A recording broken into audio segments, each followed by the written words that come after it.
哎，朋友们，大家好哈！金叔在开车哈，金叔要开车去到一个很远的地方啊，去拍一些比较特别的东西。我还从来没有在一边开车的时候一边和大家录过视频嘛。今天我们要去悉尼北边100公里的一个地方去拍什么呢？去打飞机呀，打飞机啊！金叔原先呢，以前也做过一个视频哈，用的那个小长焦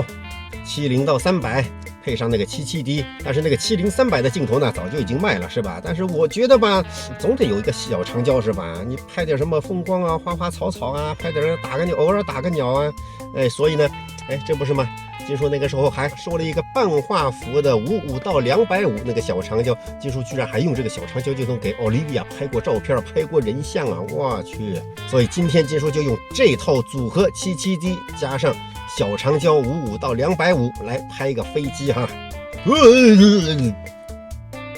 淡定，要淡定。哦，大家看，飞机来了，那是一架什么飞机呀？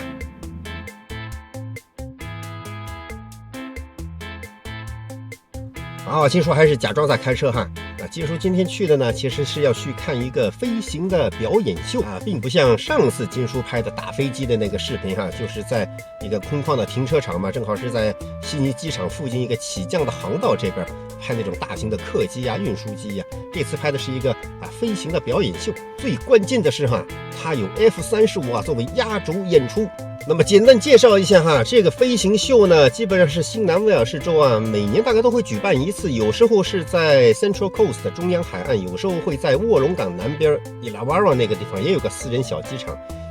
都是以那种娱乐表演为性质的。但是在最后呢，可能会来个几架当前的最新的战斗机吧，给你助兴。但是那些战斗机呢，基本上它就飞过来转个一圈给大家看一看，然后它就飞走了，也不会在这边降落。按照它这个表演项目来说呢，其实应该它那个门票也不算是很贵了，折合人民币大概也就300来块钱。但是它里边有各种各样的飞行啊，这种还有摩托车啊，还有那种什么赛车漂移啊，各种表演项目尤其这边居然还有一个飞机横过来飞的，金叔还头一次见都没见到居然还有那个摩托车翻个跟头在飞机头上飞过去的，居然还能有这么高难度的特技动作。当然了，这个都是给买票的观众他们可以那个看得清楚一点的金叔这边呢，因为我开车驱车到那边已经有点晚了所以大家看看这马路两边停的那个车都停得满满当当了，真的有那么多人在里边买票进去看的吗？其实金叔发现路边和金叔一样，在那个栏杆外边拍的人看的人也挺多的。金叔呢倒不是说舍不得这个200-300块钱的那个门票钱主要是我觉得他这个观众席的位置正好是顶着那个太阳光。那飞机飞起来的时候，你这都顶着太阳光，那怎么看太伤眼睛了是吧？飞机也看不清楚。所以金叔呢还是决定吧在外边小犄角旮旯的地方找一个有阴凉的地方，可以避点阳光是吧？在这那个角度呢又正好又不会逆着光拍，那样的话出来效果还好一点。所以金叔就找到了他外边围栏外边一个小缺口那边。所以大家不要笑话金叔嘛，对吧？在那个地方和金叔一起看飞机拍飞机的还有好多人呢，对吧？有一个澳洲大爷，有一个澳洲小哥，还有一个印度小哥，都也在金叔背后呢。还有好多家长呢，脖子上骑着孩子呢，过来看了一会儿，看了5分钟就走了那个。当然了，硬核的咱们是一定要等到最后的。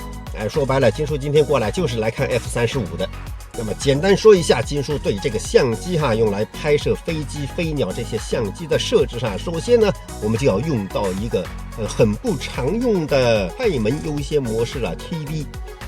就是你固定快门速度，为了抓拍嘛，为了要那个达到一定快门速度可以凝固那个画面，所以你必须得要把快门速度给调高1000分之1秒最起码的。至于光圈和 ISO 就让相机自己去决定吧。然后对焦的模式呢，当然是要用在连续4幅对焦就是自动4幅对焦不能再去单点对焦了，有时候会抓不上。那么照片的驱动模式当然就是高速连拍了，就像你看77D 高速连拍6张每秒，大家看看就这6张每秒的速度，金叔得拍了多少照片一定要保证快门速度得快，最好得保证它1000分之1秒以上，这样你抓拍的成功率呢会高很多。而且今天这个天气情况嘛，那光圈小一点 F8、F11 反而还更好呢，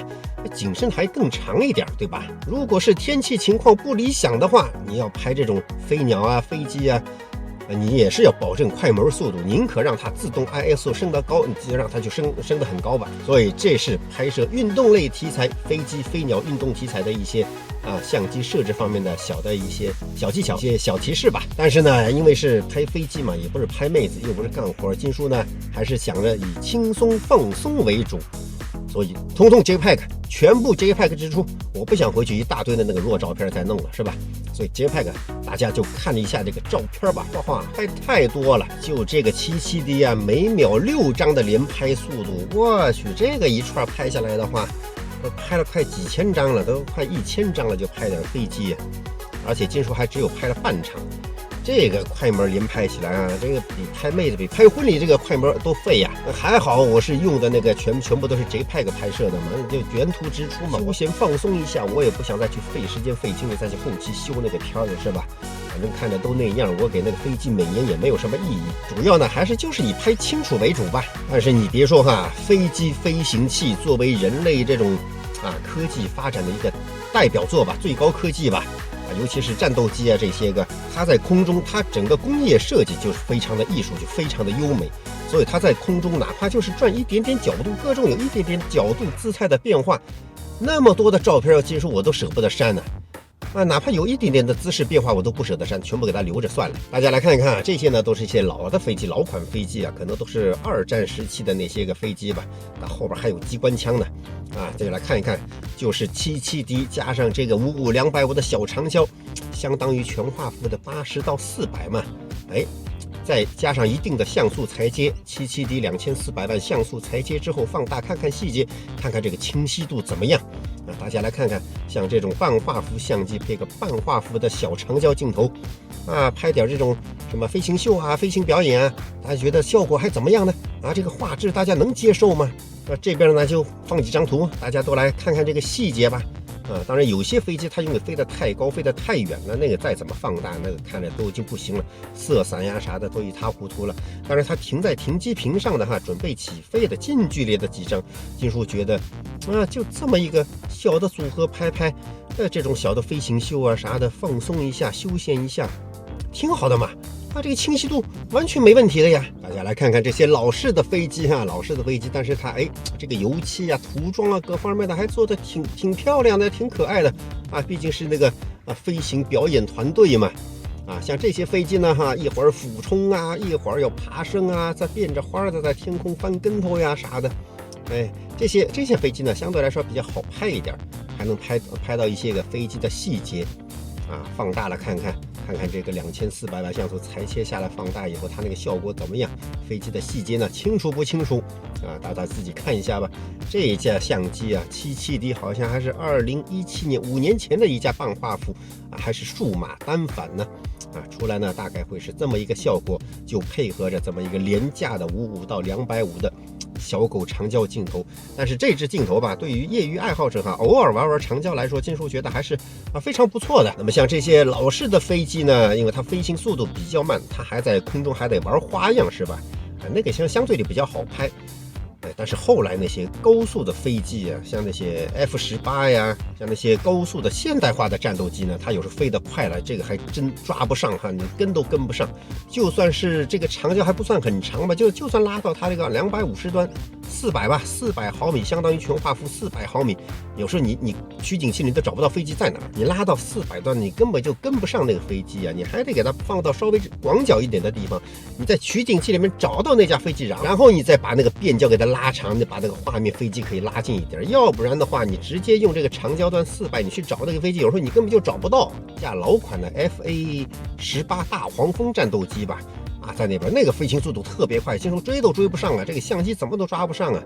最后等它降落以后才知道原来那是一架遥控飞机，那是一个遥控的，怪不得那飞机那么小，看着都不是很大的样子。大家可以看就是这个照片后边这架飞机在跑道上等着呢，后边有3个家伙在那边拿着遥控器呢，就是他们在那边遥控飞机呢。那飞机降落的时候还摇摇晃晃，差点翻掉呢，这确实真的不容易那么视频里面所有的照片还有一些花絮视频片段呢，金叔全部都是用这个77D 拍的就是这个你看一个照片档一个视频档反正就是2个来回切换呗一会儿拍视频，一会儿拍照片，一会儿拍视频，一会儿拍照片弄得弄得它差点都死机了。还好金属不是用弱拍的，如果用弱拍的话，我估计写卡都来不及呀。但是有一点呢，金属没注意的就是我在切换视频和照片的时候呢，视频里边我把那个声音给关掉了，它没有记录声音。你在现场的话，哇，那个飞机猛加速、急速爬升的时候，那个震耳欲聋，那个声音它太震撼了，那个真的是我也是第一次见，所以这种东西有时候也得去亲身经历一下。而且它的外观设计呢，这种工业设计的美感极具的美感，它哪怕就是飞机稍微变点姿态，稍微变点角度。一大串的照片，金属我都不舍得删，全部都留在那边吧。所以给大家看一看近距离的看看 F-35的战机它是什么样的。而且它是一架隐形战机，它飞在天上的时候有时候它那个颜色看着是好像是黑色的、灰色的那种，再加上一些太阳反光的话有时候你连对焦都对不上，有可能是和那个飞机的涂层有关系吧。我也不知道如果有懂行的那对那些飞机的军事迷的小伙伴们可以给大家来科普一下，在留言区弹幕给大家科普一下。澳洲买的这个 F-35好像它就是一个普通型的吧，就是不带垂直起降的，它必须要有机场跑道的。不过那个外观造型哇，这个真的确实非常漂亮。真的很漂亮简直就是金属相机的快门谋杀者呀！这一次的悉尼的一个飞行表演秀金属就给大家分享到这里。金属觉得孤独摄影师也挺好的挺自由自在的想去拍啥就拍啥来一场说走就走的旅行开上车就出去拍吧，瞎溜达瞎拍。那么今天的视频呢，就和大家分享到这里，我们下期再见，拜拜。